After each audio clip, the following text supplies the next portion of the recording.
Yeshua, Yeshua, Yeshua, Yeshua, Yeshua, Yeshua, Yeshua, Yeshua, Yeshua, Yeshua, Yeshua, Yeshua, Yeshua, Yeshua, Yeshua. క్రీస్తు ప్రభుని యందు ప్రియ సహోదరి సహోదరులారా, దేవుని బిడ్డలారా, పవిత్రమైన ఈ తపస్సు కాలంలో ఈ 3వ శనివారపు ధ్యానాంశానికి మీ అందరినీ ప్రేమపూర్వకమైనటువంటి ఆహ్వానం పలుకుతూ ఉన్నాను. ఈ 3వ శనివారపు ధ్యానాంశం కత్తెర జర భద్రం. కత్తెర జర భద్రం. ప్రియులకు దేవుని బిడ్డలారా, అసలు ఈ టైటిల్ చూడగానే కత్తెర ఏంటి, దీన్ని ఎందుకు భద్రంగా కాపాడుకోమంటున్నారు అనేటువంటి ప్రశ్న తలెత్తకమన్నదు.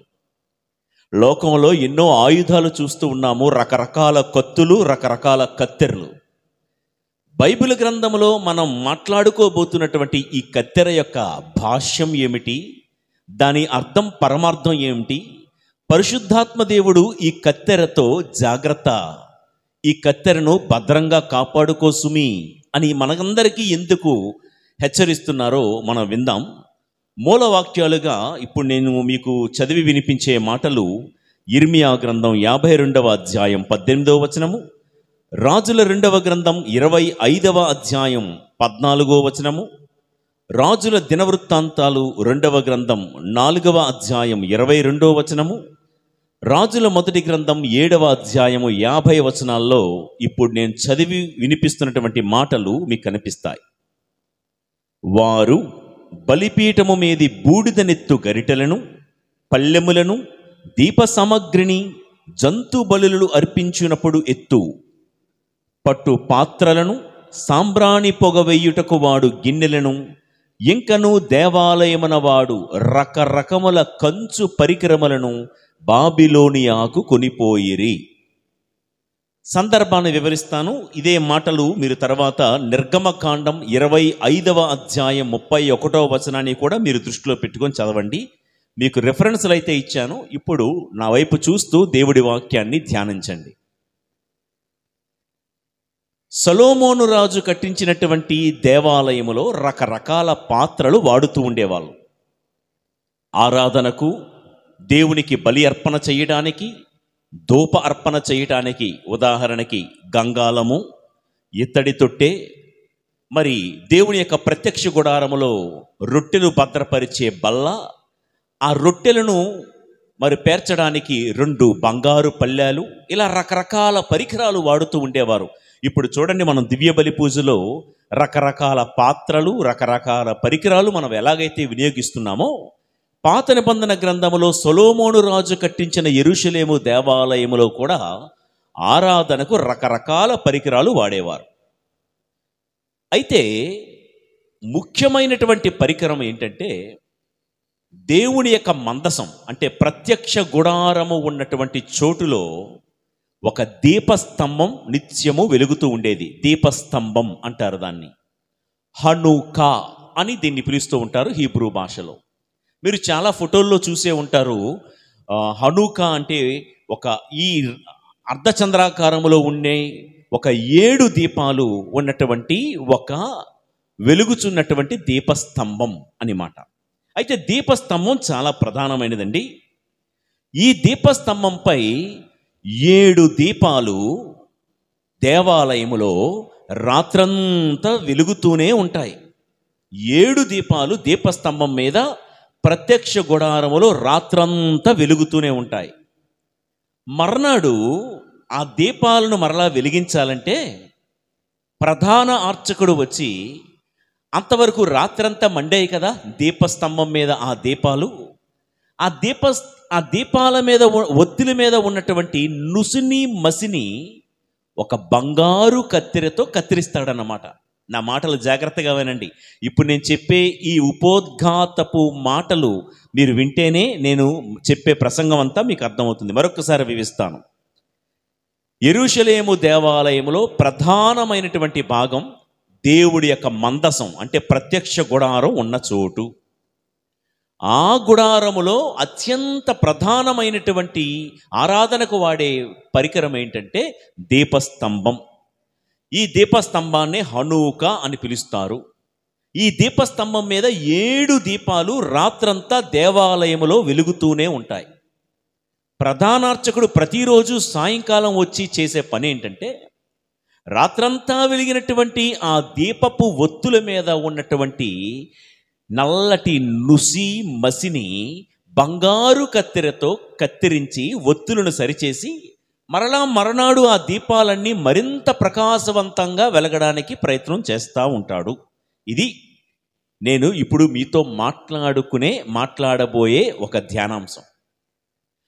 ఇలా అతి ముఖ్యమైన కత్తెర, బంగారు కత్తెర, దీపాల మీద ఉన్న నుసిని మసిని కత్తిరించుటకు, సరిచేయుటకు, నుసిని తొలగించుటకు వాడే బంగారు కత్తెర. ఈ మాట గుర్తుపెట్టుకోండి. కత్తెర జర భద్రం. ఈ బంగారు కత్తెరను భద్రంగా కాపాడుకోవాలి. అసలు ఈ కత్తెర ఏంటి? ఈ మందిరములో ఈ కత్తెర యొక్క పాత్ర ఏంటి? ఎంత విలువైన ఈ కత్తెరను నెబుకద్నెజర్ రాజు వచ్చి మిగతా పరికరాలన్నిటితో పాటు ఈ కత్తెరను కూడా దొంగిలించుకొని పోయాడు. ఇది నేను చెప్పబోయే అంశం. బంగారు కత్తెర పాత నిబంధన గ్రంథములో దేవాలయంలో వాడే అత్యంత విలువైనది ఏదైనా ఉంది అంటే అది దీపస్తంభమే. చూడండి, నిర్గమకాండం 25వ అధ్యాయం 39వ వచనము. నిర్గమకాండం 25:39. ఎందుకు ఈ దీపస్తంభం విలువైనటువంటి పరికరం అన్నానంటే, దీపస్తంభమును మిగిలిన ఉపకరణములను చేయుటకు 40 వీసెల మేలిమి బంగారము వాడవలేను. ఈ లాంగ్వేజ్ మనకు అర్థం అవ్వదు. 40 వీసెల బంగారం అంటే కేజీల్లోనికి గనక దీన్ని మనం మార్చుకుంటే 40 వీసెల బంగారం ఈ రోజుల్లో మనం చెప్పుకోవాలంటే 34 కేజీల బంగారం. 34 కేజీలు. చూడండి, ఈ రోజుల్లో లెక్క ప్రకారం సుమారుగా నేను చెప్తున్నాను, 34 కేజీల బంగారం కొనాలంటే దరిదాపుగా 20-25 కోట్ల రూపాయలు ఖర్చు అవుతుంది. దేవాలయంలో అత్యంత ఖరీదైనటువంటి ఉపకరణము ఈ దీపస్తంభమే. ఈ దీపస్తంభం మీద వెలిగే ఒత్తుల యొక్క నుసిని మసిని కత్తిరించుటకు బంగారు కత్తెర వాడుతారు. నెబుకద్నెజర్ రాజు వచ్చి మందిరంలో చాలా పరికరాలతో పాటు ఈ బంగారు కత్తెరని కూడా దొంగిలించుకుని పోయాడు. ప్రియులకు దేవుని బిడ్డలారా, ఈరోజు నేను మీతో పంచుకుంటున్న మాట ఏంటంటే, నాడు యెరూషలేము దేవాలయములో నెబుకద్నెజర్ రాజు దాడి చేసి ఈ కత్తిరించే బంగారు కత్తెరను ఎలాగైతే దోచుకొని పోయాడో, నేడు మన సంఘాల మీద, కుటుంబాల మీద సైతానుడు కూడా దాడి చేసి నాడు దేవాలయములో విలువైన వస్తువులు దోచుకున్నట్లే పౌలు గారు అంటాడు కదా, మన శరీరమే విలువైన దేవుని మందిరము అని, మన కుటుంబమే ఒక దేవాలయము అని. మన కుటుంబములో ఉన్న విలువైన విలువలను, మన జీవితంలో ఉన్నటువంటి అత్యంత విలువైనటువంటి విలువలను సైతానుడు అపహరించుకుని పోయే ప్రమాదం ఉంది. జాగ్రత్త సుమి అని ప్రభువు మనకి ఇస్తున్నటువంటి హెచ్చరిక. ఉపదేశకుడు గ్రంథం 1వ అధ్యాయం 9వ వచనము, 3వ అధ్యాయం 15వ వచనం చదువుతున్నాను, వినండి. పూర్వము జరిగిన కార్యములే ఇప్పుడును జరుగుచున్నవి, నరులు పూర్వము చేసిన పనులే మరలా చేయుచున్నారు. లోకములో క్రొత్తది ఏదీనూ లేదు. ఇప్పుడున్నది గాని ఇక మీదట ఉండునది గాని ఇంతకు ముందు కూడా ఉన్నదియే. దేవుడు జరిగిన దానిని మరలా జరిగించును. అంటే ఈ మాటలకు అర్థం ఏంటంటే, పూర్వం రోజుల్లో ఏం జరిగిందో ఇప్పుడు కూడా అదే జరగబోతుంది, రాబో రోజుల్లో అదే జరగబోతుంది, క్రొత్తదనం ఏమీ లేదు అని. ప్రియులారా, పూర్వం నెబుకద్నెజర్ రాజు దేవాలయములో చొరబడి దోచుకున్నట్లే నేడు అదే జరిగే ప్రమాదం ఉంది. నేటికి కూడా సైతానుడు మన సంఘాల్లోనికి, స్త్రీ సభలోనికి, కుటుంబాల్లోనికి జొరబడి విలువైనటువంటి కత్తెరను దోచుకొని వెళ్ళిపోయే ప్రమాదం ఉంది, జాగ్రత్త అని ఈ మాటలు వివరించే ప్రయత్నం చేస్తాను. అంటే పాత నిబంధన గ్రంథంలో ఏదైతే అక్షరార్థంగా జరిగిందో, నూతన నిబంధన కాలమైనటువంటి నేడు కూడా సైతానుడు ఆత్మ సంబంధమైన కత్తెరలు మన దేవాలయము నుండి, మన కుటుంబాల నుండి దోచుకొని పోతాడు, జాగ్రత్త అని అర్థం. సరే, కత్తెర జరభద్రం. కత్తెర అనడంతోనే, కత్తి అంటే మనకు తెలుసు, కత్తెర అంటే రెండు కత్తెల కలయికే కత్తెర. సింపుల్ డెఫినేషన్, రెండు కత్తుల కలయిక కత్తెర. అసలు ఏంటి కత్తెర? హెబ్రీలకు రాయబడిన లేఖ 4వ అధ్యాయం 12వ వచనం చూద్దాం. దేవుని వాక్కు సజీవమును చైతన్యవంతమునైనది, అది కత్తి రెండంచుల కంటే పదునైనది, జీవాత్మల సంయోగ స్థానము వరకును, కీళ్ళు మజ్జ కలియు వరకును అది ఛేదించుకుని పోగలదు, మానవుల హృదయములందలి ఆశలను ఆలోచనలను అది విచక్షింపగలదు. ప్రియులారా, కత్తి దేవుడి వాక్యానికి సాదృశ్యం. ఇది కత్తెర అంటే రెండు కత్తుల కలయిక. ఏంటా రెండు కత్తులు అంటే, ఒకటి పూర్వ నిబంధన గ్రంథం, రెండవది నూతన నిబంధన గ్రంథం. ఈ రెండు కత్తులతో మన జీవితంలో కూడా ఉన్న నుసిని మసిని దేవాది దేవుడు ప్రతిరోజు కత్తిరిస్తూనే ఉంటాడు. అలాంటి జీవము గల దేవుడి వాక్యం అనే కత్తెరను సైతానుడు దొంగులించుకుని పోయే ప్రయత్నం చేస్తాడు. తస్మాత్ జాగ్రత్తగా ఉండండి అని ఈనాటి ధ్యానాంశం యొక్క హెచ్చరిక. ఇక విందాం. అసలు ఈ కత్తెరను ఎక్కడ వాడేవారు అన్న ప్రశ్న వేసుకుంటే, దేవాలయంలో దీపస్తంభం. వినండి, దేవాలయంలో ఏముండేది? హనుకా అని పిలువబడే దీపస్తంభం ఉండేది. ఆ దీపస్తంభం మీద 7 దీపాలు వెలుగుతూ ఉండేవి. ముందుగా దీపస్తంభం గురించి కొన్ని మాటలు. దీపస్తంభం అన్నది జీవమగల దేవుడి సంఘానికి సాదృశ్యం. అంటే స్త్రీ సభ సంఘానికి సాదృశ్యంగా నిలబడుతూ ఉంది. ఒక వాక్యాన్ని చదివి వినిపిస్తాను. దర్శన గ్రంథం 1వ అధ్యాయం 12-13 వచనాలు.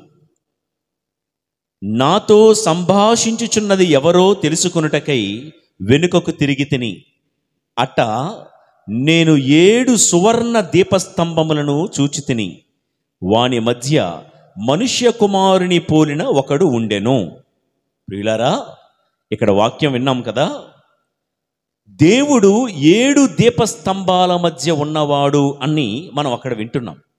అంటే దీపస్తంభం మీద వెలుగుతున్న 7 దీపాలు 7 సంఘాలకు గుర్తు. 7 నక్షత్రాలు 7 సంఘపు దూతలకు గుర్తు. ఓకే, దీపస్తంభం అనడంతోనే సంఘానికి గుర్తు అని చెప్పుకున్నాం కదండి. ఈ సృష్టిలో రకరకాల కట్టడాలు, భవనాలు ఉన్నాయి. అసెంబ్లీ ఉంది, పార్లమెంటు ఉంది, ఎర్రకోట ఉంది, తెల్లకోట ఉంది, అదేనండి మన తాజ్మహల్. మరి అమెరికా దేశంలో వైట్ హౌస్ ఉంది, ప్రధానులు మంత్రులు నివసించే పెద్ద పెద్ద బంగ్లాలు ఉన్నాయి.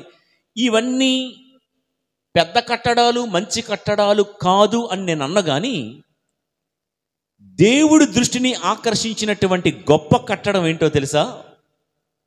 దేవుని యొక్క సంఘం. ప్రభు చెప్తూ ఉన్నాడు, ఈ లోకములో ఎన్నో అందమైన కట్టడాలు ఉన్నా కూడా అన్ని కట్టడాలలో కల్లా నా మనస్సు గెలుచుకున్న కట్టడం సంఘము, జీవమగల దేవుడి సంఘం. అందుకని ప్రభు ఒక చోట అంటూ ఉంటారు, మత్తయి సువార్త 18:20లో, ఎక్కడ 2-3 నా నామమున గుమిగూడి ప్రార్థిస్తారో నేను అక్కడ ఉంటాను. నేను ఆ చోటును విడిచి వెళ్ళలేను. ఎందుకంటే 2-3 కలిసి ప్రార్థించే ఆ చోటు, ఆ సంఘమనిన, ఆ చర్చ్ అనిన, ఆ జీవమగల దేవుడి సంఘమనిన దేవుడికి ఎంతో ప్రీతికరము. ప్రియులకు దేవుని బిడ్డలారా, అయితే సంఘం దేవుడికి ఎందుకు ఈ దీపస్తంభం అంటే, ఈ సంఘం అనేది దేవుడికి ఎందుకు అంత ఇష్టము అంటే, ఆయన తన రక్తాన్ని వెలగానిచ్చి కొనుక్కున్నాడు ఈ సంఘాన్ని. ఆయన సంఘములో సభ్యులమైన మనందరినీ కూడా క్రీస్తు ప్రభువు తన అమూల్యమైన, విలువైన, శ్రేష్టమైన, ప్రశస్తమైన రక్తాన్ని వెలగానిచ్చి కొనుక్కున్నాడు.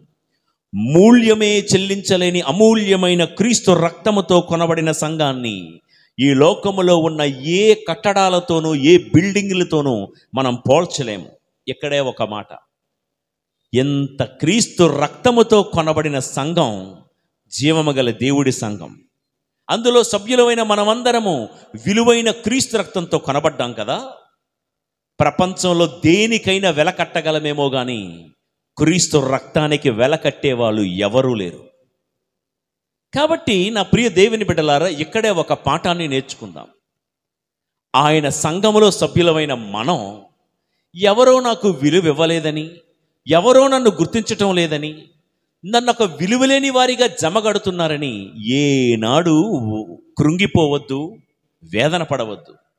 ఈ లోకంలో నిన్ను ఎవరు గుర్తించినా గుర్తించకపోయినా, ఎవరు విలువనిచ్చినా ఇవ్వకపోయినా, సృష్టికర్త దేవుని కుమారుడైన ఆ క్రీస్తు ప్రభువు తన స్వరక్తమని ఇచ్చి మనందరినీ కూడా కొనుక్కొని ఉన్నాడు. కాబట్టి క్రీస్తే మనకు విలువనిస్తూ ఉన్నాడు. కాబట్టి క్రీస్తు రక్తము చేత కొనబడిన మీరు, నేను ఏనాడు మనం పేదవాళ్ళము కాము. మనమే కాదండి, మన సంఘాలు, మనం వెళ్తున్న దేవాలయాలు చిన్నవో పెద్దవో, మన దేవాలయాల్లో అధిక సంఖ్య కలిగినటువంటి ప్రజలు లేకపోవచ్చు, చాలా అల్పంగా ఉన్నటువంటి విశ్వాసులే ఉండొచ్చు. మిగతా దేవాలయాలతో పోల్చుకుంటే అయ్యో మా గుడి చిన్నది, అయ్యో మా సంఘం చిన్నది, మా విచారణ చిన్నది, మేం పెద్దది, చిన్న పెద్ద తేడా లేదు. చివరాఖరికి చెట్ల కింద దేవుణ్ణి ఆరాధించే ఆ చిన్న సంఘమైన దేవుడి దృష్టిలో ఎంతో విలువైనది, ఎంతో అమూల్యమైనదన్న సంగతి మనం అందరము గ్రహిద్దాం. సరే, ఇక దీపస్తంభం అంటే సంఘం అని మనం మాట్లాడుకుంటున్నాం. ఈ దీపస్తంభం మీద ఏం వెలుగుతున్నాయి? ఒత్తులు వెలుగుతున్నాయి, దీపాలు వెలుగుతున్నాయి కదా. ఎవరండి ఈ దీపాలు? దీపస్తంభము సంఘమైతే ఆ సంఘమని పిలువబడే దీపస్తంభం మీద వెలిగే ఒత్తులు ఎవరు? దీపాలు ఎవరు? మీరు, నేను. ఆ సంఘంలో సభ్యులు అయిన ప్రతి విశ్వాసి కూడా ఒక దీపమే, ఒక వెలుగుచున్న దీపమే. ఒక్కొక్క దీపం సంఘంలో ఉన్న ఒక్కొక్క విశ్వాసికి గుర్తుగా ఉంది. సామెతల గ్రంథం 20వ అధ్యాయం 27వ వచనాన్ని గనక మనం చదివితే, మనలోని అంతరాత్మ దేవుడు పెట్టిన దీపము, అది మన అంతరంగమును పరిశీలించి చూచును అని. మన అంతరాత్మే దేవుడు వెలిగించిన దీపం. కాబట్టి సంఘములో వెలగాల్సిన దీపాలు ఏదో మనం బయటికి వెలిగించే క్యాండిల్స్ కానీ, ప్రమిదలు కానీ, దీపాలు కానీ కాదు. కానీ సంఘములో వెలగాల్సిన దీపాలు ఆ సంఘములో ఉన్న బిడ్డలు, విశ్వాసులే. ప్రియులకు దేవుని బిడ్డలారా, అయితే నేను ముందుగానే చెప్పాను కదా, ప్రత్యక్ష గుడారంలో అంటే దేవుడి మందసం ముందు ఈ దీపస్తంభం మీద 7 దీపాలు వెలుగుతూ ఉంటాయి. రాత్రంతా వెలుగుతూనే ఉంటాయి మందసం ముందు ఈ దీపాలు. మర్నాడు ప్రధాన అర్చకుడు వచ్చి, రాత్రంతా వెలిగాయి కదా, మరలా మరుసటి రోజు వెలిగించాలి కదా. ఆ వెలిగి కాలిపోయినటువంటి ఆ దీపాల మీద నల్లగా చేరినటువంటి ఆ నుసిని మసిని బంగారు కత్తెర తీసుకుని వచ్చి కత్తిరించి సరిచేసి, మరలా నిన్నటి కంటే రేపటి దినం ఇంకొంచెం ప్రకాశవంతముగా వెలిగేలాగున ప్రధాన అర్చకుడు చేస్తాడు. ప్రియులకు దేవుని బిడ్డలారా, దేవుడి మందిరములో, దేవుడి సంఘములో వెలుగుతున్న దీపాలం మీరు, నేను. వెలగాల్సిన దీపాలం మీరు, నేను. కొన్ని దీపాలు ఉంటాయి, వెలగవు. వాటి గురించి ఎంత తక్కువ మాట్లాడుకుంటే అంత మంచిది. జీవము గల దేవుడి సంఘంలో దీపాలు దేవుడి ముందు వెలుగుతూ కాలిపోతూ ఉంటేనే అది దేవుడికి ప్రీతికరం. చాలా దీపాలు చాలామంది విశ్వాసులు యాజ్ కమింగ్ యాజ్ గోయింగ్ లాగా ఉంటారు. హాయారాం గయారాం అంటారు కదా, అలా వచ్చామా వెళ్ళామా, మా వంతు అయిపోయిందా, మా పని అయిపోయిందా, ఓకే ఈ వారం నా అప్పు దేవుడికి తీర్చేశాను అన్నట్లుంటాం. ప్రియులారా, సంఘములో దేవుడికి ప్రీతికరము కలిగించేలాగున మన జీవితాలు ఒత్తుల వలె వెలుగుతూ ఉండాలి, కరుగుతూ ఉండాలి.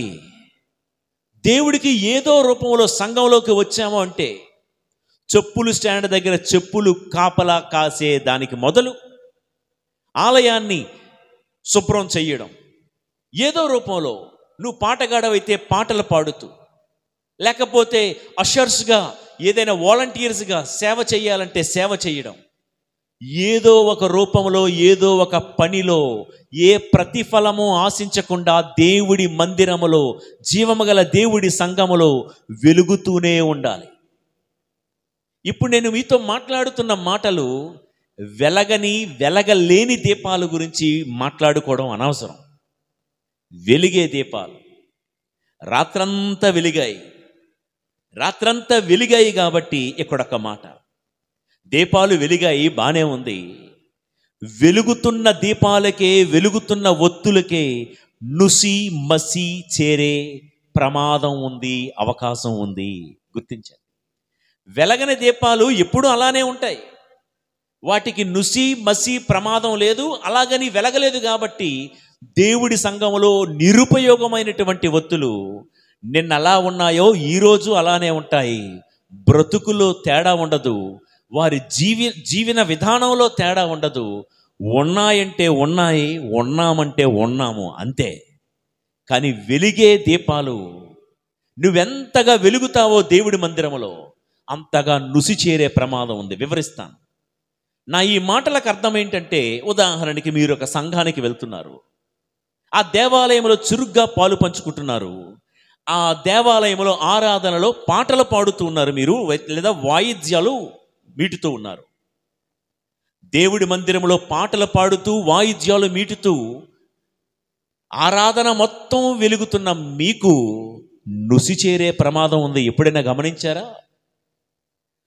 దేవుడి మందిరములో, దేవుడి సన్నిధానములో నిత్యము వెలుగుతున్న మన మీద ఒక మసి ఏంటో తెలుసా?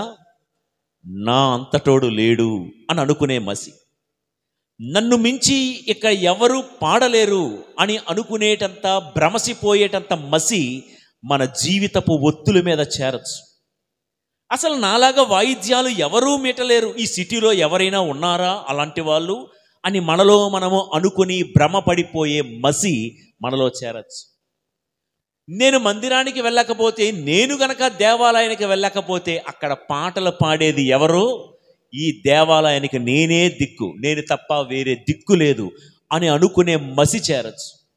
ఒక పాటల బృందంలోనే కాదు, ఇలా ఏ పని చేస్తున్నా, ఇలా మైకు నేను గనక గుడిలోనికి వచ్చి మైక్ సిస్టమ్ నేను సరిచేయకపోతే వాళ్ళకి దిక్కేది అనే మసి చేరచ్చు.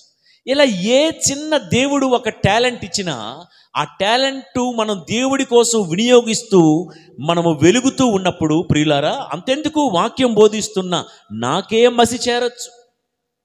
నా అంతటి వాడు లేడు, నన్ను మించిన వారు లేరు, నాలాగా వాక్యాన్ని బోధించేవారు ఎక్కడా కూడా లేరు, నాకు నేనే సాటి అని నేను అనుకునే మసి నా సేవా జీవితంలో కూడా చేరచ్చు. వెలిగే దీపాలకే మసి నుసి చేరే ప్రమాదం ఉంది. ప్రియులకు దేవుని బిడ్డలారా, గర్వం అనే మసి, కోపం అనే మసి, అసూయ, స్వార్థము, ద్వేషము అనే నుసి మన మీద మనకు తెలియకుండానే చేరిపోతుంది. ఆ ఒత్తులు, ఆ దీపాలు దేవుడి కొరకు వెలిగినవే కాదన్ను, దేవుడి కోసం కాలిపోయినవే కాదన్ను, దేవుడి కోసం పనిచేసినవే అవును. కానీ ఈరోజు వెలిగిన దీపాలు రేపు మరింత దేదీప్యమానంగా వెలగాలి అంటే ప్రధాన అర్చకుడు, సేవకుడు వచ్చి బంగారు కత్తెరతో నుసిని ఒత్తుల మీద నెమ్మదిగా కత్తిరించి నుసిని మసిని తొలగిస్తాడు. ప్రియులకు దేవుని బిడ్డలారా, ఆ దీపాలు, ఆ ఒత్తులు, ఆ వ్యక్తులు మరింతగా ప్రకాశించుటకు నుసు లేకుండా కత్తిరించాలి. ఇందాకే చెప్పుకున్నాం కదా, కత్తెర అనగా రెండు కత్తెల కలయిక. ఏంటండి ఆ రెండు కత్తెలు? పూర్వ నిబంధన ఒకటి, పాత నిబంధన, నూతన నిబంధన మరొకటి. ఈ బైబిల్ గ్రంథం అనే జీవపు వాక్కు అనే కత్తెర చేత మనము ఒత్తులను, మన జీవితాలను కత్తిరిస్తూ ఉండాలి. ప్రియులకు దేవుని బిడ్డల, దేవుని సంఘానికి వచ్చిన ప్రతి ఒక్కరూ, ప్రతి విశ్వాసి మరింత ప్రకాశించుటకు, ఈరోజు నేను వాడబడిన దానికంటే రేపు మరింత గొప్పగా వాడబడ్డానికి యాజకుడు, గురువు, సేవకుడు వాక్యం అనే కత్తెరతో కత్తిరించాలి, నుసి తొలగించాలి. ఓకే, ఇంతవరకు బాగుంది. కత్తెర జర భద్రం అని ఎందుకన్నానంటే, కత్తెరతో నుసిని కత్తిరించడం, సరిచేయడం బానే ఉంది. నాడు నెబుకద్నెజర్ రాజు సొలొమోను రాజు నిర్మించినటువంటి యెరూషలేము దేవాలయం మీద జొరబడి ఈ బంగారు కత్తిరిని దోచుకుని వెళ్ళిపోయినట్లుగా నేడు సైతానుడు కూడా అనేకమైన సంఘాల మీద, కుటుంబాల మీద, వ్యక్తుల మీద దాడి చేసి కత్తెరను దొంగిలించుకుని పోతూ ఉన్నాడు. ఇది నా బాధ. ప్రియులారా, ఈ రోజుల్లో సైతానుడు చాలా మంది నుండి కత్తెరను దొంగిలించుకుని పోయాడు. ఎందుకు ఈ మాట అంటున్నానంటే, చాలామందికి చూడండి, వాక్యం వినాలనే శ్రద్ధ లేదు. ఎందుకు? వారి లైఫ్లో కత్తెర దొంగిలించబడింది. ఫాదరు వాక్యం ఎక్కువ చెప్పకూడదు, ఎక్కువ చెప్పినా తప్పే. ఏంట్రా బాబు ఎంత బాధేస్తున్నాడు అంటారు. పోని తక్కువ చెప్పినా ఈ ఫాదర్కి ఎంతేనా, ఇంకా సీన్ లేదా, ఇంకా రాదేమో అంటారు. A priest is wrong always. ప్రియులకు దేవుని బిడ్డలారా, వాక్యం చెప్పడానికి కూడా ఒక టైం లిమిట్. ఎందుకో తెలుసా? కత్తెర దొంగిలించబడింది. అదే కల్చరల్ ప్రోగ్రామ్స్, డ్యాన్స్ ప్రోగ్రామ్ ఉందనుకోండి, దివ్యబలి పూజ అయిపోయిన తర్వాత ఆ కల్చరల్ ప్రోగ్రాము గంట సేపు ఉన్నా నో ప్రాబ్లం. గురువులకి ప్రాబ్లం లేదు, విశ్వాసులకి ప్రాబ్లం లేదు, కమిటీ మెంబర్స్కి ప్రాబ్లం లేదు, సంఘ పెద్దలకి, పండగ నిర్వహించే వారికి ప్రాబ్లం లేదు. ప్రాబ్లం ఎప్పుడైపోతుందో తెలుసా? ఫాదర్ హోమిలీ ఎక్కువైపోయిందండి, ప్రసంగం ఎక్కువైపోయిందండి. అసలు దేవాలయానికి వచ్చేదే మనల్ని మనం కత్తిరించుకోవడానికి, సరి చేసుకోవడానికి. నిన్నటి రోజు కంటే ఈరోజు మరింత ఎక్కువగా దేదీప్యమానంగా వెలగడానికి. దేవాలయానికి వచ్చేది పాటలు పాడాలి, కాదన్ను. పాటలు పాడడానికి కాదే, వాయిద్యాలు మీటి వెళ్ళిపోవడానికి కాదే. మందిరానికి వచ్చేది వాక్కు రూపములో ఉన్న క్రీస్తు ప్రభుని వినడానికి, గోధుమప్ప రూపములో ఉన్న క్రీస్తు ప్రభుని స్వీకరించడానికి. That's all. Liturgy of the word and liturgy of the Eucharist. నా ప్రియ సహోదరి సహోదరులారా, ఈ రోజుల్లో సంఘాల్లో సైతానుడు దాడి చేసి కత్తెర దొంగిలించుకుని పోయాడు. సంఘాల్లో చాలామంది అంటున్న మాట ఏంటంటే, బాబు మాకు కత్తెర వద్దు, ఈ కత్తెరతో మమ్ము కత్తిరించద్దు. కత్తెర వద్దు, కత్తెరతో మమ్ము కత్తిరించద్దు. కొన్ని చోట్ల అంటారు, ఫాదర్ సింపుల్ మాస్ అంటే ఏంటో తెలుసా? సింపుల్ మాస్ అంటే ప్రసంగం వద్దని దాన్ని చాలా పాలిష్గా, బూట్ పాలిష్ లాగా అంటాం. ఫాదర్ సింపుల్ మాస్ అంటే పూజ, దివ్య బలి పూజ మాత్రం అరగంటలో అయిపోవాలి, బ్రేక్ఫాస్ట్ మాత్రం గంట సేపు కూర్చోవాలి. నన్ను క్షమించండి. నా ప్రియ సహోదరి సహోదరులారా, దేవుని బిడ్డలారా, ఈ రోజుల్లో కొంతమంది మాకు వాక్యమే వద్దండి అంటున్నారు. ఇంకొంతమంది వాక్యం పట్ల ఆసక్తి లేదు, వాక్యం ఎక్కువ చెప్పకూడదు, ఒకవేళ సరిచేసినా, హెచ్చరించినా, కత్తిరించినా అలకలు లులకలు ఎక్కువైపోయాయి. వాక్యం రూపంలో ఎవరినైనా సరిచేద్దామనుకుంటే అలుగుతూ ఉన్నారు.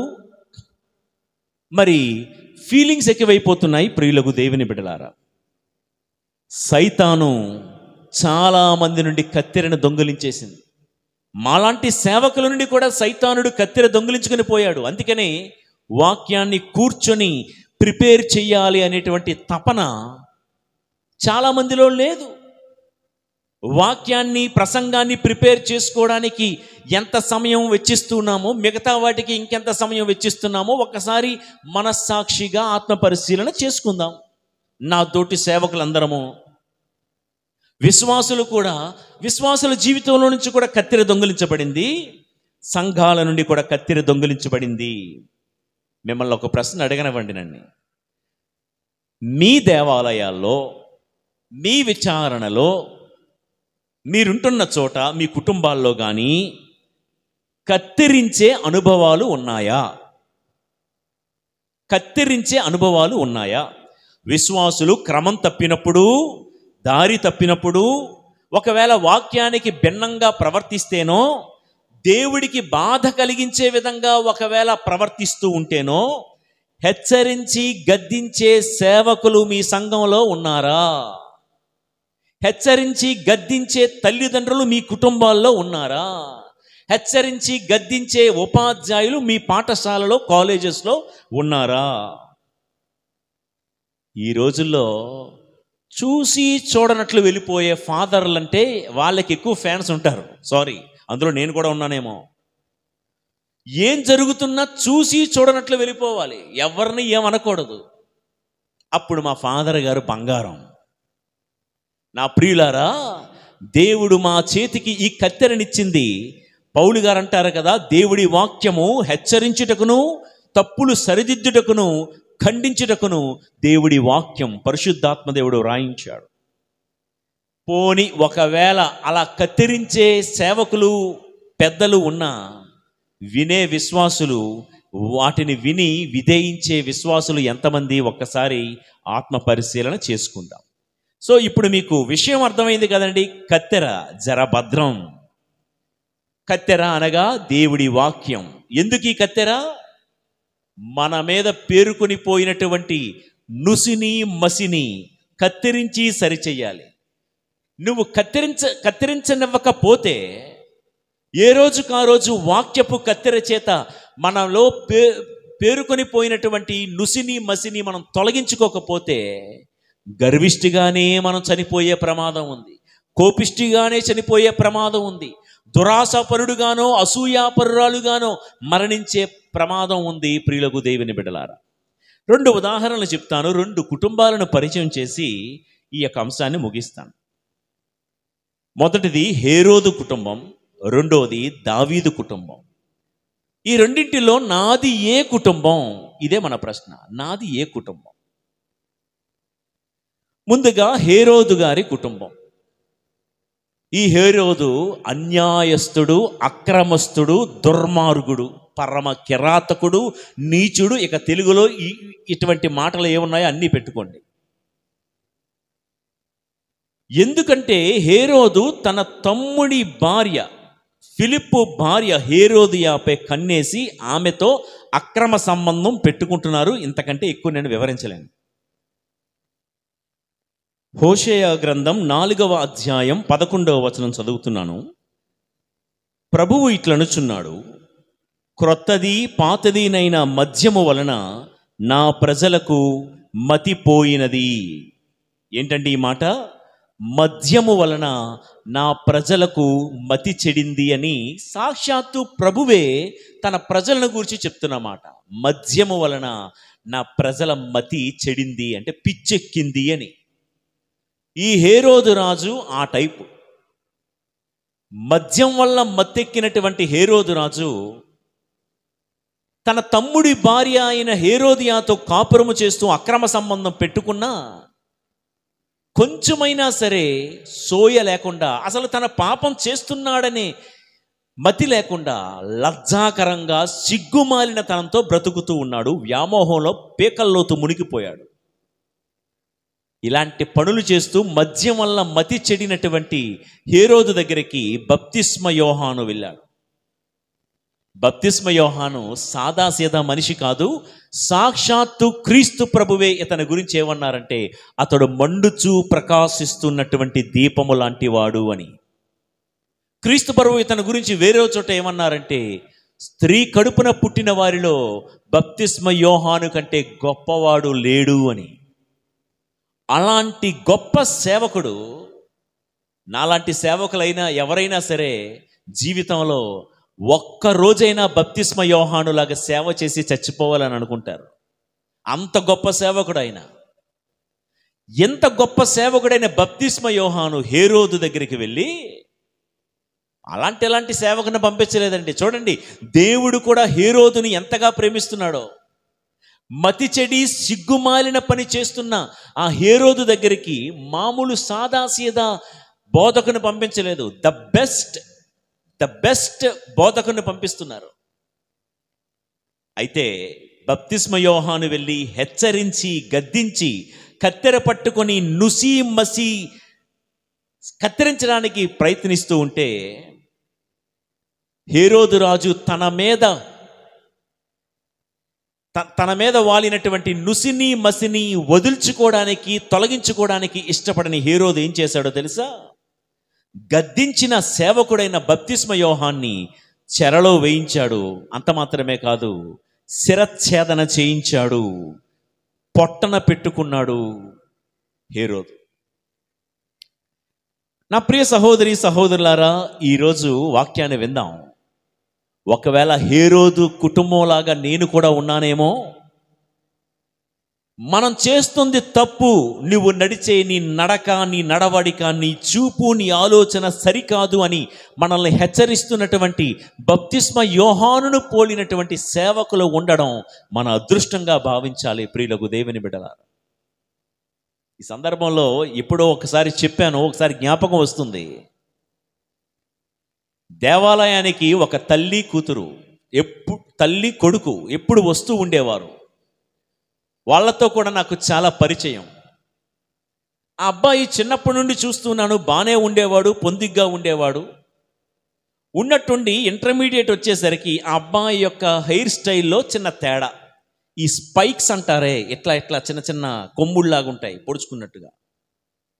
వాడిని చూసి పూజాబలి అయిపోయిన తర్వాత, ఒరే చిన్నప్పుడు ఎంతో ముద్దుగా బుజ్జిగా ఉండేవాడివి, ఈ స్పైక్స్ ఇవన్నీ నీకు మ్యాచింగ్ అవ్వలేదురా, ఇది బాగోలేదు, ఎబ్బెట్టుగా ఉంది అని తన తల్లి ముందే అతన్ని సరిచేసే ప్రయత్నం చేశాను.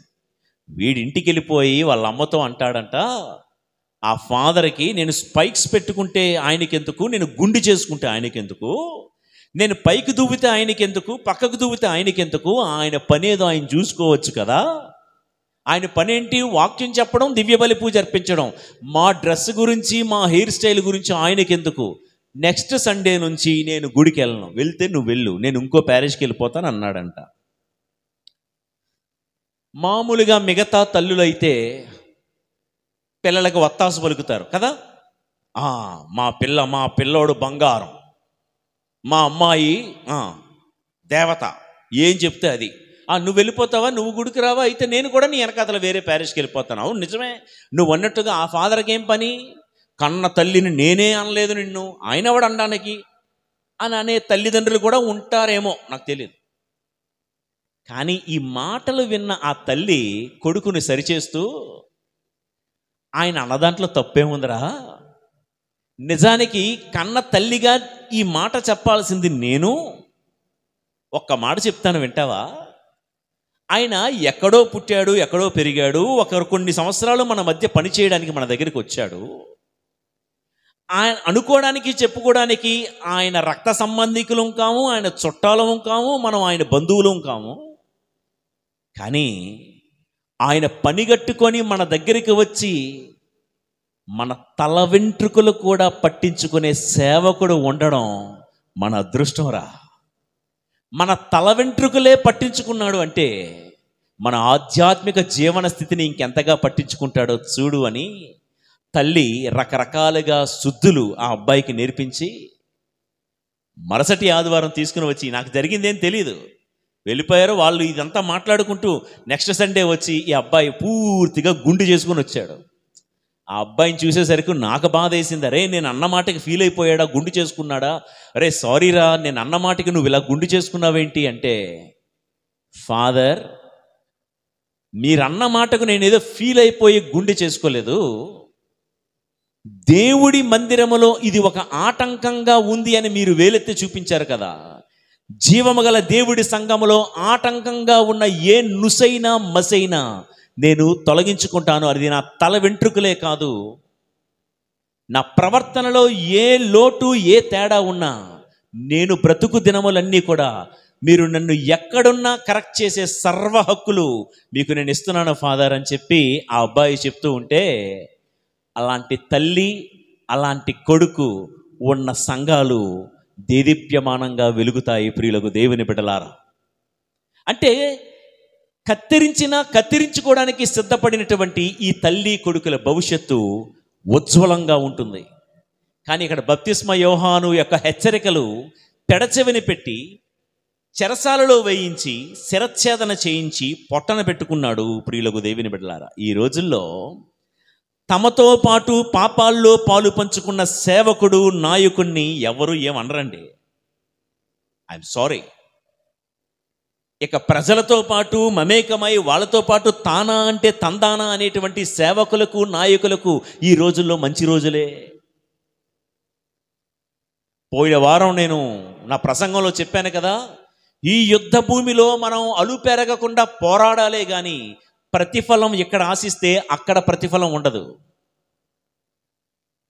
ప్రియులారా, విందాం.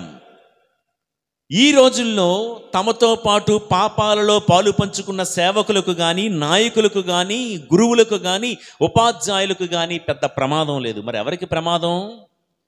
గద్దించి హెచ్చరించిన వారికే కష్టాలు, విమర్శలు వస్తాయి. బైబిల్ గ్రంథంలో ఏలీ అని ఒక గురువు గారు ఉన్నారు. ఏలీ కళ్ళు కనిపించకుండా తన కన్న కొడుకులను కూడా సరిదిద్దలేకపోయాడు. ఈ రోజుల్లో ఏలీలాగా చుట్టూ ఏం జరుగుతున్నా కళ్ళు మూసుకునే వాళ్ళు అంటే చాలా ఇష్టం. గద్దించడానికి గట్స్ ఉండాలి, కరెక్ట్ చేయడానికి గుండెల నిండా ధైర్యం ఉండాలి. ఎవరు కరెక్ట్ చేయగలరో తెలుసా అండి?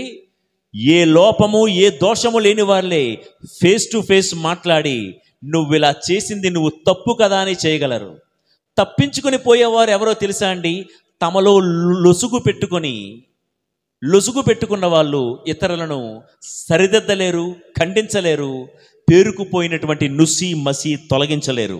వినుటకు వీణులున్నవారు వినుగాక. ఈ రోజుల్లో గద్దిస్తూ హెచ్చరిస్తూ ఉన్నటువంటి సేవకులను కడుపులో పెట్టుకునే వాళ్ళు కొంతమంది ఉంటే, కడుపు మీద తన్నేవాళ్ళు చాలామంది బయలుదేరారండి. ఎస్, హేరోదు తరం ఈ రోజుల్లో బయలుదేరుతుంది. ఎందుకో తెలుసా? వారి జీవితంలో నుండి సైతానుడు కత్తెరను దొంగిలించుకుని పోయాడు. They don't want to listen to the word of God. బైబిల్ని ముందు వేసుకొని, దేవా ఈరోజు నాకు ఏం చెప్తున్నావు, నాకు బోధించు ప్రభువా అని they don't want to spend there time with Bible. 4 కబుర్లు వేసుకోవడం, నలుగురిని పెట్టుకోవడం, ఉత్తరాల మీద ఉత్తరాలు రాయడం. అయ్యో బాబోయ్, ఈ ఉత్తరాలు రాయడానికి ఎంత టైం వేస్ట్ చేస్తారో కొంతమంది. ఈ చెడు ప్రచారాలు, విష ప్రచారాలు చేయడానికి ఎంత టైం వేస్ట్ చేస్తూ ఉంటారో కొంతమంది. నేను అనుకుంటా ఉంటాను అప్పుడప్పుడు వింటున్నప్పుడు, ఈ టైం ఏదో బైబిల్ గ్రంథం ముందు కూర్చుని ఉంటే ఒక చక్కటి ప్రసంగాన్ని సిద్ధం చేసుకునేవాళ్ళు కదా. నా ప్రియ సహోదరి సహోదరులారా, కుటుంబాల్లో నుంచి, సంఘాల్లో నుంచి సైతానుడు కత్తెరలు దొంగిలిస్తూనే ఉన్నాడు, నాడు నెబుకద్నెజరులాగా. నా మాటలు నిజమో కావో కొన్ని ప్రశ్నలు సంధిస్తాను, వినండి. కూతురుని సరిచేసే తల్లిని ఏ కూతురు కోరుకుంటుంది ఈ రోజుల్లో? నా తల్లి నన్ను సరిచేస్తే బాగుండని ఏ కూతురు కోరుకుంటుంది? కొడుకుని సరిచేసే తండ్రిని ఏ కొడుకు కోరుకుంటున్నాడు ఈరోజు? మా నాన్న నాకు సైకిల్ కొనిస్తే my dad is the best dad. మా మమ్మీ నాకు మంచి డ్రెస్ కొనిస్తే మా mummy is the sweet mummy. అలా కాకుండా గద్దించి హెచ్చరించి కత్తిరించే అమ్మా నాన్నలను కోరుకునే బిడ్డలు ఎంతమంది అండి ఈ రోజుల్లో? విశ్వాసులను సరిచేసే గురువులను, సేవకులను కోరుకునే విశ్వాసులు ఎంతమంది ఉన్నారు? కోడల్ని సరిచేసే అత్త, అలాంటి అత్త నాకుండాలి, నన్ను సరిదిద్దే అత్త నాకుండాలి అని అనుకునే కోడళ్ళు అసలు ఉన్నారందామా? నా ప్రియ సహోదరి సహోదరులారా, ఈ రోజుల్లో సరిచేస్తే కత్తిరిస్తే ఏమంటున్నారో తెలుసా? వాడెవడు నాకు చెప్పడానికి, ఏంటట, వాడెవడు నాకు చెప్పడానికి? హేరోదు ఆత్మ. హేరోదు ఆత్మ కత్తిరించే వారిని, కంట్రోల్ చేసేవారిని చెరసాలలో వేయించే ఆత్మ. ఈరోజు ఎవరైతే బప్తిస్మ యోహానులాగా ఉన్నది ఉన్నట్టుగా సూటిగా సుత్తు లేకుండా బల్లగుద్ది వాక్యాన్ని బోధిస్తున్నారో, నాడు బప్తిస్మ యోహాన్ను హేరోదు చెరలో వేయించాడు.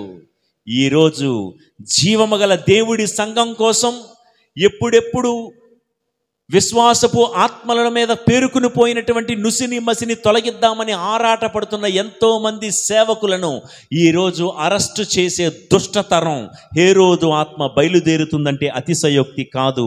ప్రియులకు దేవుని బిడ్డలారా, ఇది హేరోదు కుటుంబం. మనల్ని సరిచేసే వారిని మీద పగ ప్రతీకారం పెంచుకుంటున్నామా? హేరోదు ఆత్మ ఏంటో తెలుసా? మనల్ని ఎవరైతే కరెక్ట్ చేస్తున్నారో వారికి మనం పేర్లు పెడతాం.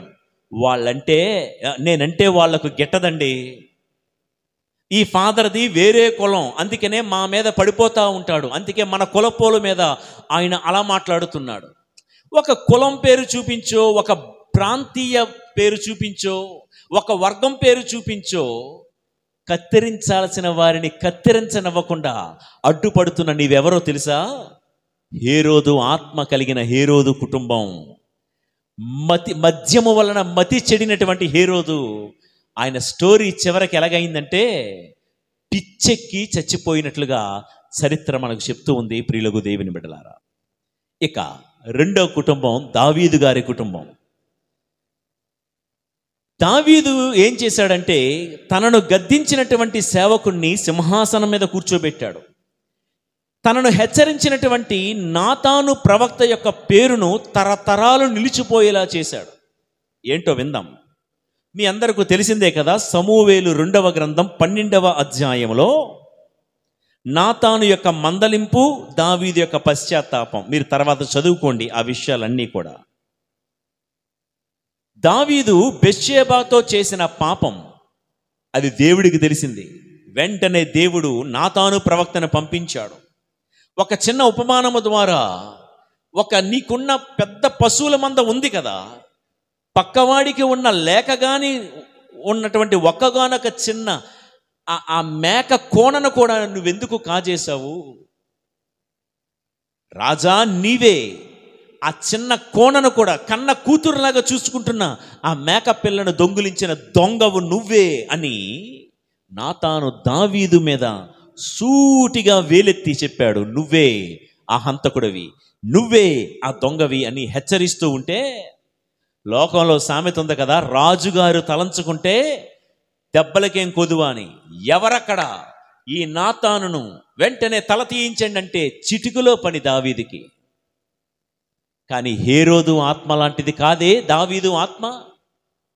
దావీదు తను రాసుకున్న కీర్తనలో ఎన్నోసార్లు ఏమన్నాడో తెలుసా? ప్రభువే నా దీపం అన్నాడు. 119వ కీర్తన 105వ వచనం మనకు తెలుసు. ప్రభువా నీ వాక్యము నా పాదములకు దీపము అన్నాడు. నీ దీపం ఎప్పుడూ వెలుగుతూనే ఉండాలి ప్రభువా అని కోరుకుంటున్న దావీదు జీవితంలోనికి నాతాను వచ్చాడు కత్తెర పట్టుకొని. దావీదా, నీవు రోజుకు 10 సార్లు దేవుడి మందిరంలో గడుపుతున్నావు, కానీ నీకు తెలియకుండానే నీ బ్రతుకు మీద నుసి పేరుకుని పోయిందయ్యా, నీ మీద ఒక మసి ఉందయ్యా. ఇదిగో నాతాను ప్రవక్త కత్తిరించాడు ఆ మసిని. దావీదు రియాక్షన్ ఏంటో తెలుసా? పాపం చేసిన తనని హెచ్చరించిన నాతానుని దావీదు గుర్తుపెట్టుకొని రాజుల దినచర్య 1వ గ్రంథం 3వ అధ్యాయము 5-6 వచనాలు. అతడు యెరూషలేమున 33 ఏండ్లు రాజ్యము చేసెను. అతనికి యెరూషలేమున పుట్టిన కుమారులు ఎవరికి? దావీదుకి యెరూషలేమున పుట్టిన కుమారులు వీరు. అమ్మీయేలు పుత్రిక అయిన బెత్షెబా వలన షిమ్యా, షోబాబు, నాతాను, సొలొమోను అను 4 కుమారులు జన్మించిరి. ప్రియులారా, విన్నారా? బెత్షెబా వలన దావీదుకు 4 పిల్లలు పుడితే వారికి వరుసగా ఎలాంటి పేర్లు పెడుతున్నారో చూడండి. షిమ్యా మొదటివాడు, రెండోవాడు షోబాబు, మూడోవాడు పేరు నాతాను. ఎవరి నాతాను? మనం అనుకుందాం, స్పెక్యులేట్ చేద్దాం. ఈ మూడోవాడు అడుగుంటాడు, నాన్న నాకు నాతాను అని పేరు ఎందుకు పెట్టావు నాన్న? దావీదు ఏ మాత్రం తడబాటు లేకుండా చెప్పుంటాడు పిల్లవాడిని ఒళ్ళో కూర్చోబెట్టుకొని, బాబు నేను నిజానికి దేవుడి మందిరములో వెలుగుతున్న ఒక వత్తి లాంటి వాడిని, ఒక దీపం లాంటి వాడిని.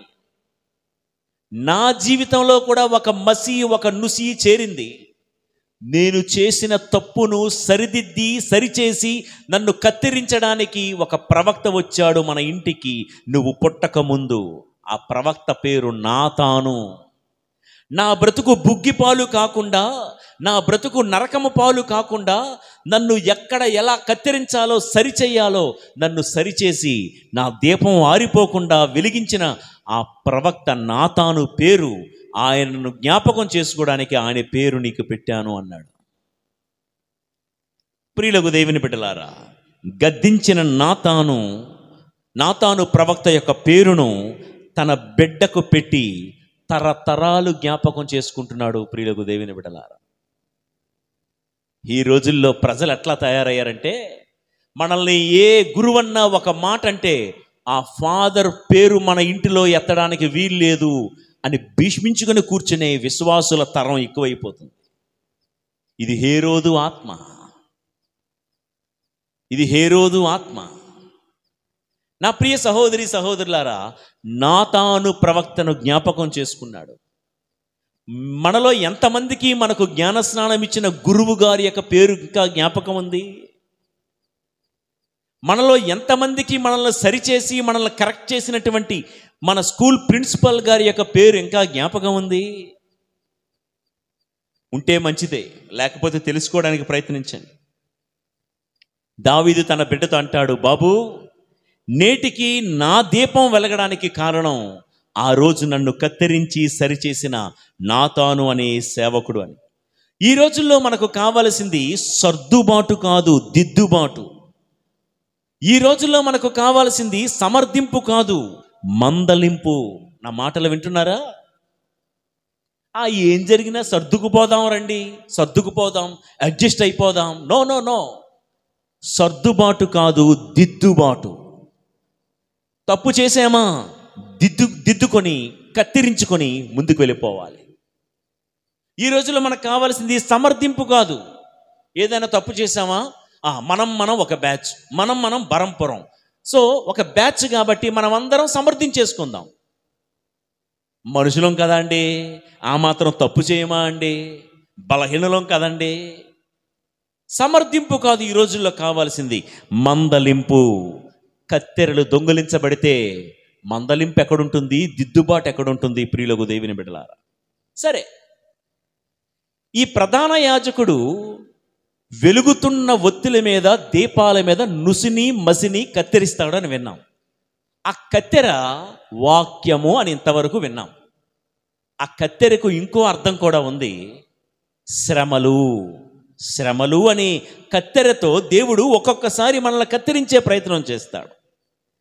ప్రియులారా, మన జీవితంలో ఎంత భక్తిగా జీవిస్తూ ఉన్నా, ఎంత మంచిగా జీవిస్తున్నా, అప్పుడప్పుడు శ్రమలు రావడానికి దేవుడికి నువ్వంటే చులకనాని కాదు, నీ ప్రార్థన దేవుడి సన్నిధి చేరక కాదు.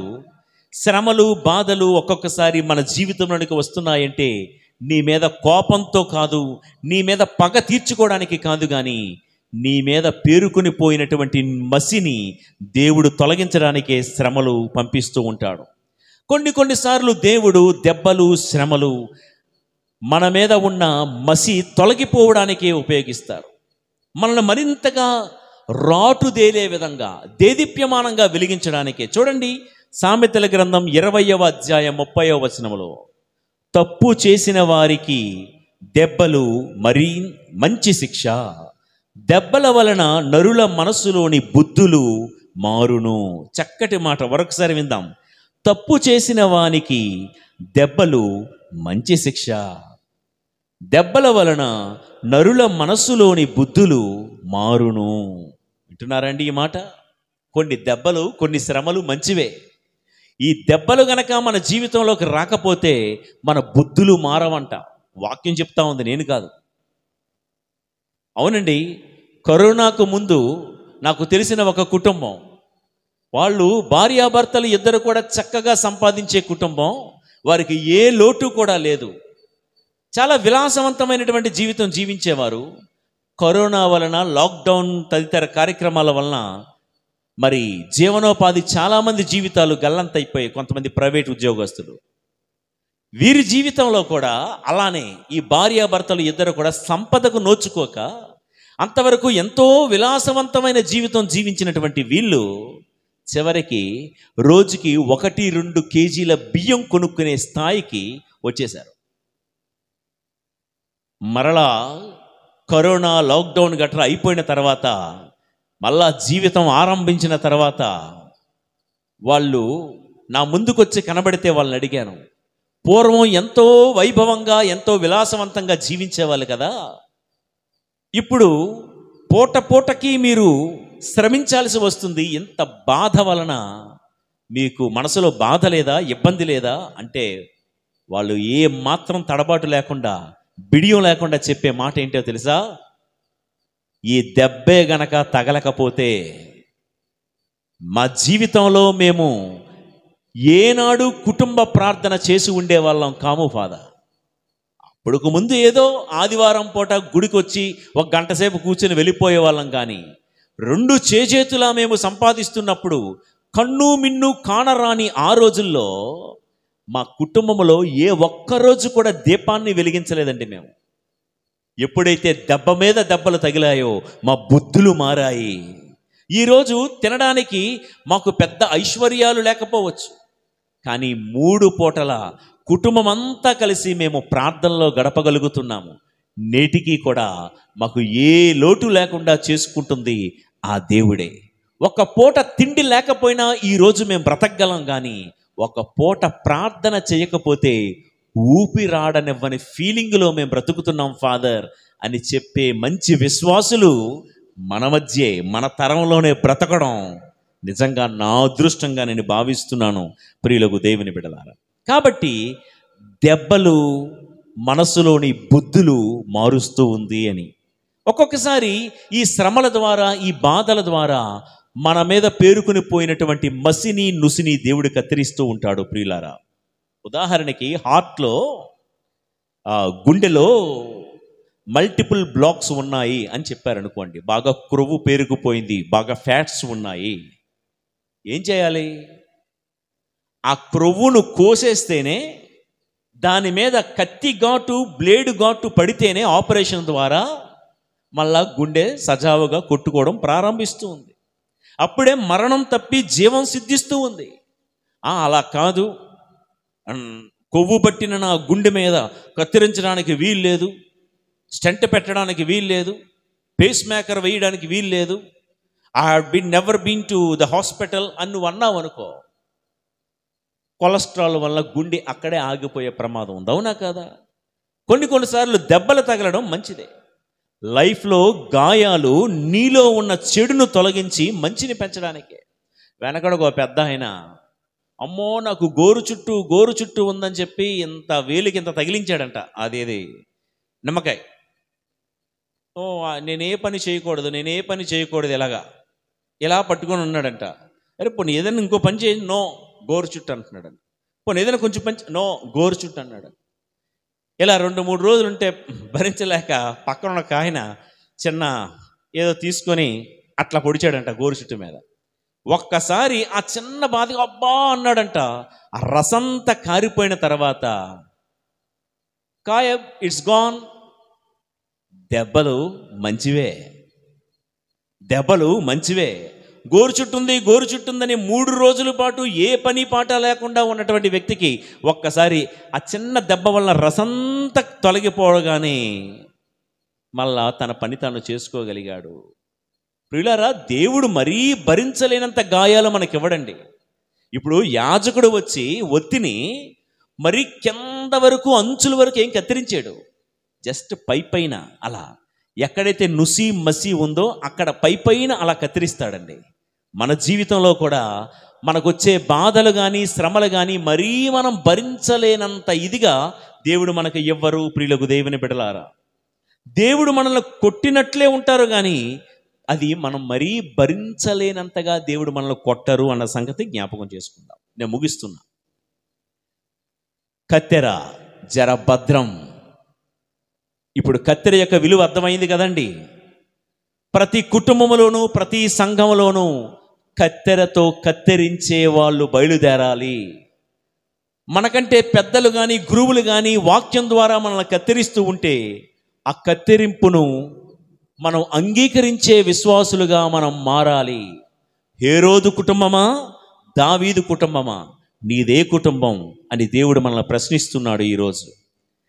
అనేక చోట్ల నాడు నెబుకద్నెజర్ రాజు ఈ బంగారు కత్తెరని ఎలాగైతే దొంగిలించుకుని పోయాడో సొలొమోను దేవాలయం నుండి, సైతానుడు కూడా వాక్యం అనే కత్తెరని దొంగిలించుకుని పోతున్నాడు. వాక్యం చెప్పే వారిని దొంగిలించుకుని పోతున్నాడు. వాక్యాన్ని సిద్ధపరిచే వారిని దొంగిలించుకుని పోతున్నాడు. వాక్యాన్ని చదివి ధ్యానించే భక్తులను దొంగిలించుకుని పోతున్నాడు. వాక్యం ఆధారంగా కత్తిరించే పెద్దరికాన్ని దొంగిలించుకుని పోతున్నాడు. ఏలీలాగా ఏమీ ఎరగనట్టు, చూసినా చూడనట్టు, తెలిసినా తెలియనట్టు నటించే గారడీ సీమోనులు పెరిగిపోతున్న దుష్ట తరంలో నేడు మనం బ్రతుకుతున్నాము. తస్మాత్ జాగ్రత్త. ప్రధాన యాజకుడు వచ్చి నుసిని కత్తిరిస్తున్నాడు. ఓకే, మసిని కత్తిరించాడు. అయితే ఏం చేస్తున్నాడు? దాన్ని గమ్మత్తు చూసారా? కత్తెరతో కత్తిరించిన ఆ మసిని యాజకుడు ఒక బంగారు చిప్పలో భద్రపరుస్తూ ఉన్నాడు. ఈ ఒక్క మాట నేర్చుకోండి. ఎందుకు? ఈ మసితో ఏం చేసుకుంటావయ్యా అంటే యాజకుడు అంటాడు, రాత్రంతా దేవుడి మందిరములో దేవుడి సన్నిధిలో వెలిగింది కదా ఈ ఒత్తే. ఈ ఒత్తి దేవుడి మందిరములో దేవుడి కోసం చేసిన త్యాగం. ఈ మసి దేవుడి మందిరములో వెలగగా ఏర్పడినటువంటి మసి కదా ఇది. నెమ్మదిగా కత్తిరించి మసిని బంగారు చిప్పలో భద్రపరుస్తూ ఉన్నాడు. ప్రియులకు దేవుని బిడ్డలారా, అంటే ఈ మాటకు అర్థం ఏంటంటే, దేవుడి కోసం మీరు నేను అది ఏం చేసినా అది దేవుడి దృష్టిలో వృధా కాదు. దేవుడు ప్రతి మన భక్తిని, మన ప్రార్థనను, మన త్యాగాన్ని, మన సేవను దేవుడు బంగారు చిప్పలో భద్రపరుస్తూనే ఉంటాడు. మనం అనుకుంటాం, ఎంత శ్రమ పడుతున్నాను, ఎంత సేవ చేస్తున్నాను, ఎంత త్యాగం చేస్తున్నాను, ఎంత భక్తి చేస్తున్నాను, అంత బూడిదలో పోసిన పన్నీరే, ఏం లాభం దీనివల్ల? ఎంత ప్రార్థన చేసిన నువ్వే ప్రార్థన చేసావో మర్చిపోవచ్చు, కానీ దేవుడు నీ ప్రార్థన జ్ఞాపకం చేసుకుంటాడు, నీ త్యాగాన్ని జ్ఞాపకం చేసుకుంటాడు, నువ్వు చేసే ప్రతి సేవను దేవుడు జ్ఞాపకం చేసుకుంటాడు. ఆయన మందిరములో నువ్వు ఎలా వెలిగావో, నువ్వు వెలిగిన తీరును దేవుడు జ్ఞాపకం చేసుకొని తన బంగారు పాత్రలో భద్రపరుచుకుంటాడు. ప్రియులకు దేవుని బిడ్డలారా, ఇదే మాట హెబ్రీలకు వ్రాయబడిన లేఖ 6వ అధ్యాయం 10వ వచనము. దేవుడు అన్యాయము చెయ్యువాడు కాదు. మీరు చేసిన పనులను తోడి సోదరులకు ఒనర్చుచున్న సహాయముల ద్వారా ఆయన యందు మీరు ప్రదర్శించు ప్రేమను ఆయన మరిచిపోడు. దేవుడు మరిచిపోడు. ప్రియులకు దేవుని బిడ్డలారా, నీలో నువ్వు ఎంతగా వెలుగుతున్నావో, బహుశా ఆ ఇంటి కోడలుగా 24 గంటలు కూడా నీవు వెలుగుతూ వెలుగుతూ వెలుగుతూ నలిగిపోతున్నావు. ఎంత నలిగిపోతున్నా నాకు ఒరిగేదేమిటి అని అనుకో. నీ చేత సేవలు చేయించుకుంటున్న నీ భర్త, నీ పిల్లలు, నీ అత్త మామలు, నీ పుట్టింటి వారు, నీ మెట్టింటి వారు నిన్ను గుర్తించకపోయినా నీవు చేసే ప్రతి సేవను దేవుడు తన బంగారు పాత్రలో భద్రంగా ఉంచుకుంటున్నాడు. ఒక గురువుగా నేను కూడా ఈ మాటను అన్వయించుకుని అంటున్నాను. నేను చేసిన సేవను ప్రజలు, విశ్వాసులు, సంఘస్థులు, మా పెద్దలు, బిషప్ గారులు, తోటి గురువులు, ఇక ఎవరు గుర్తించినా గుర్తించకపోయినా చేసిన ప్రతి సేవను దేవుడు భద్రంగా తన బంగారు పాత్రలో భద్రపరుచుకుంటాడు. అందుకనే కృంగుబాటు వద్దు, వేదన వద్దు. అనునిత్యము ప్రతిరోజు దేవుడి వాక్యముతో కత్తిరించుకోవాలి. కత్తెర జాగ్రత్త. నీ కుటుంబంలో నుంచి, నీ సంఘములో నుంచి కత్తెరను పోనివ్వకు. సైతానుడు గర్జించే సింహంలాగా పొంచి ఉంటాడు. నాడు నెబుకద్నెజర్ రాజు జొరబడి దోచుకున్నట్లే సంఘాల్లో కత్తెర జర భద్రం సుమి. జీవితంలో ఏది కోల్పోయినా ఆ వాక్యం అనే కత్తెరను ఏ రోజు కోల్పోవద్దు. వాక్యం అనే కత్తెర కోల్పోతే నీ మీద పేరుకొని పోయినటువంటి ఆ మసిని, నుసిని తొలగించేది ఎవరు? ఈరోజు మసి అనేది పేరుకుపోతూ ఉంటే ఈరోజు నువ్వు వెలుగుతున్నావేమో కానీ మసి తొలగించుకోకపోతే రేపు వెలగలేవు, ఇక ఏనాడు వెలగలేవు. ఇలాంటి ప్రమాదం మన దరిదాపులకు రాకుండా ఉండాలని దేవుని శరణ వేడుకుంటూ ఈ తపస్సు కాలంలో ప్రత్యేకంగా దేవుడి వాక్యం అనే కత్తెరతో ఎంతవరకు నీకే తెలియని, నువ్వు గుర్తించలేని మసి నుసి ఏదైతే ఉందో నీ జీవితంలో కానీ నీ కుటుంబంలో కానీ, గర్వం అనే మస, కామము, మోహము, పగ, ప్రతీకారాలు అని ఎలాంటి మసి అయినా వాక్యపు వెలుగులో కత్తిరించుకో, సరిచేసుకో, సరిదిద్దుకో.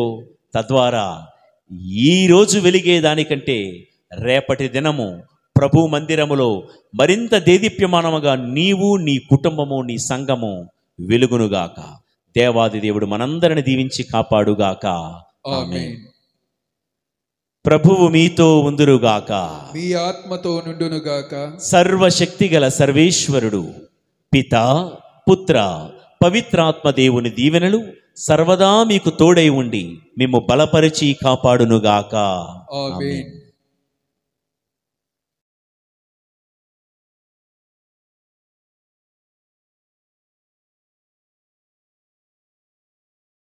తపస్సు కాలం, ఆధ్యాత్మిక ఉషస్సు కాలం, పాపపు టెండుటాకులు రాలే కాలం, ఆత్మఫలాలు చిగురించే కాలం, మట్టి పెల్లలు కరిగి సారవంతమైన భూమిగా మారే సేద్యపు కాలం, పండలు పగిలి కళాఖండాలుగా మారే అద్భుత కాలం.